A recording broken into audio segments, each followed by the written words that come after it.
How to convert weight in calculator on Mac. So simply open Spotlight Search and open your calculator.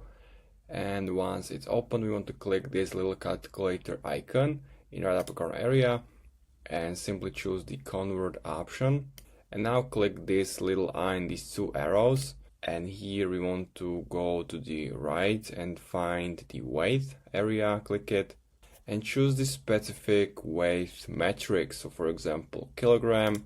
And if you click down here, you can select which metric you want to transfer to. I'm gonna set the pound.